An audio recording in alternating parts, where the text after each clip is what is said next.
નમસ્કાર. ચલો આજે પ્રોગ્રામિંગના એકદમ પાયાના પણ સૌથી અગત્યના કોન્સેપ્ટને સમજીએ અને એ છે ડેટા ટાઈપ્સ.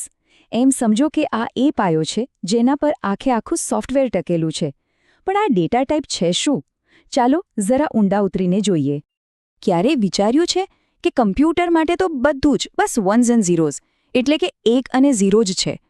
તો પછી એ 25 જેવી સંખ્યા અને એ જેવા અક્ષર વચ્ચેનો ફરક કેવી રીતે સમજે છે? આ સવાલનો જવાબ, આખી સમસ્યાનો ઉકેલ એક જ શબ્દમાં છે: ડેટા ટાઈપ્સ. આને સમજવા માટે એક મસ્ત ઉદાહરણ લઈએ. વિચારો કે કમ્પ્યુટરની જે મેમરી છે ને, એક બહુ મોટું ગોડાઉન છે. હવે આપણે જે પણ માહિતી, મતલબ કે કોઈનું નામ હોય, ઉંમર હોય કે કંઈ પણ, એને સાચવવી હોય તો એ આ ગોડાઉનમાં એક ખાસ કન્ટેનર કે બોક્સમાં મુકાય છે. તો ચાલો આ કન્ટેનરવાળા ગોડાઉનની દુનિયામાં જઈએ અને જોઈએ કે આ ડેટા ટાઈપ્સ આખરે છે શું અને કામ કેવી રીતે કરે છે. જુઓ, ડેટા ટાઈપ એટલે આપણા એક કન્ટેનર પર લગાવેલું એક લેબલ. બસ આ લેબલ કમ્પ્યુટરને બે બહુ જ જરૂરી વાતો કહે છે. પહેલી, ભાઈ આ બોક્સમાં શું મૂકવાનું છે? કોઈ નંબર, કોઈ અક્ષર કે કંઈક બીજું? અને બીજી વાત, આ બોક્સ કેટલું મોટું રાખવાનું છે? આ બે માહિતી વગર તો મેમરીનો બરાબર ઉપયોગ થઈ જ ન શકે. હવે કોઈ પણ ગોડાઉનમાં અમુક સ્ટાન્ડર્ડ સાઇઝના બોક્સ તો હોય જ, ખરું ને? બસ એ જ રીતે પ્રોગ્રામિંગમાં પણ અમુક બેઝિક એટલે કે સૌથી વધુ વપરાતા ડેટા ટાઈપ્સ છે. ચલો આ સ્ટાન્ડર્ડ કન્ટેનર પર એક નજર ફેરવીએ. એકદમ સાદું ઉદાહરણ લઈએ. સ્ક્રીન પર દેખાતી આ કોડની લાઇન જુઓ. અહીં ઇન્ટ એ ડેટા ટાઈપ છે. આનાથી આપણે કમ્પ્યુટરને શું કહી રહ્યા છીએ?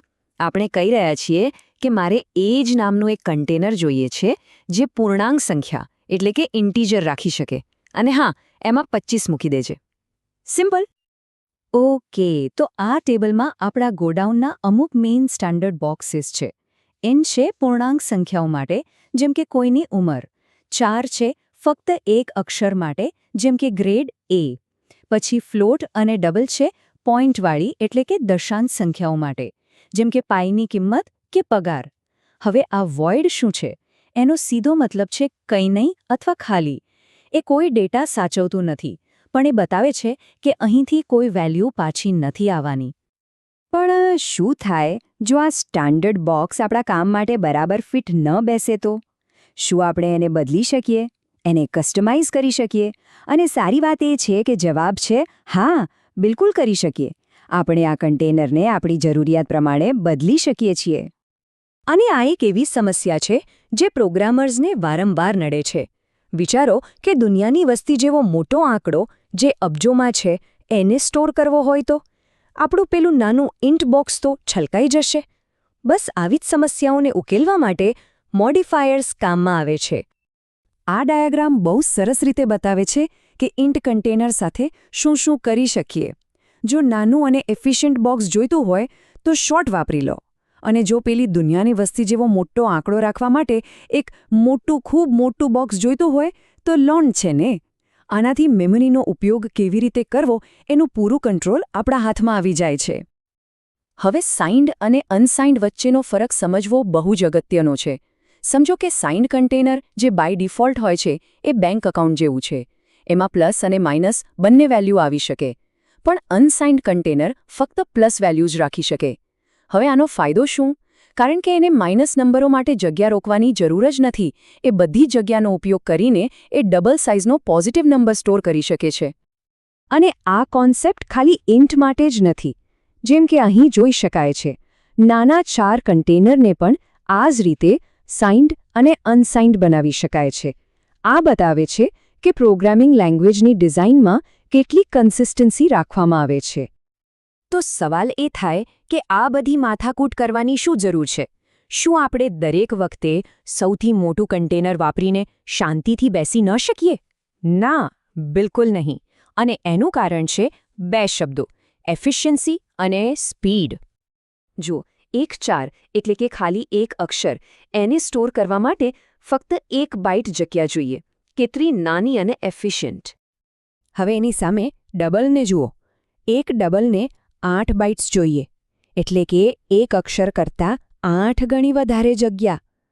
હવે જરા વિચારો, જ્યારે લાખો કરોડો ડેટા પોઈન્ટ્સ સાથે કામ કરવાનું હોય ત્યારે આ કેટલો મોટો ફરક પાડી શકે છે.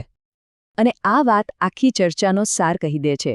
ખોટો ડેટા ટાઈપ પસંદ કરવો એ એક કોફી કપ લઈ જવા માટે આખો ટ્રક વાપરવા જેવું છે. કામ તો થઈ જશે, પણ એ બિનજરૂરી અને વેડફાટ છે. હંમેશા સૌથી મોટું બોક્સ વાપરવાથી મેમરીનો ખોટો બગાડ થાય છે અને પ્રોગ્રામ ધીમો પડી જાય છે. સાચો પ્રોગ્રામર તો એક સ્માર્ટ ગોડાઉન મેનેજર જેવો હોય છે, જે દરેક વસ્તુ માટે પરફેક્ટ સાઇઝનો બોક્સ પસંદ કરે. તો આ આખી વાતમાંથી આપણે શું શીખ્યા? ચાલો, જે કી પોઈન્ટ્સ છે, જે આ વિષયના બિલ્ડિંગ બ્લોક્સ છે, એને ફટાફટ જોઈ લઈએ. સૌથી પહેલાં, ડેટા ટાઈપ્સ કમ્પ્યુટરને ડેટાનો પ્રકાર અને એનું કદ જણાવે છે. આપણે એને મેમરીમાં રહેલા સ્ટોરેજ કન્ટેનર તરીકે સમજ્યા. ઇન્ટ અને 4 જેવા બેઝિક ટાઈપ્સ પૂર્ણાંક સંખ્યાઓ અને અક્ષરોને સાચવે છે, અને લોંગ કે અનસાઇન્ડ જેવા મોડિફાયર્સ એ કન્ટેનરને આપણી ખાસ જરૂરિયાત માટે કસ્ટમાઇઝ કરે છે. અને સૌથી અગત્યની વાત, એફિશિયન્ટ કોડ લખવા માટે સાચો ડેટા ટાઈપ પસંદ કરવો ખૂબ જ જરૂરી છે. અને હવે એક વિચારવા જેવો સવાલ. જો આ બધું ડેટાના નાના પરમાણુઓ એટલે કે એટમ્સ છે, તો પછી આપણે રોજ જે જટિલ એપ્સ, વેબસાઇટ્સ અને ગેમ્સ વાપરીએ છીએ, એ આટલી બધી જટિલ દુનિયા આ નાના ટુકડાઓમાંથી બને છે કેવી રીતે? આ એક અલગ અને બહુ જ રસપ્રદ કહાની છે. પણ એની શરૂઆત ડેટા ટાઈપ્સની આ પાયાની સમજથી જ થાય છે. આના પર વિચારજો.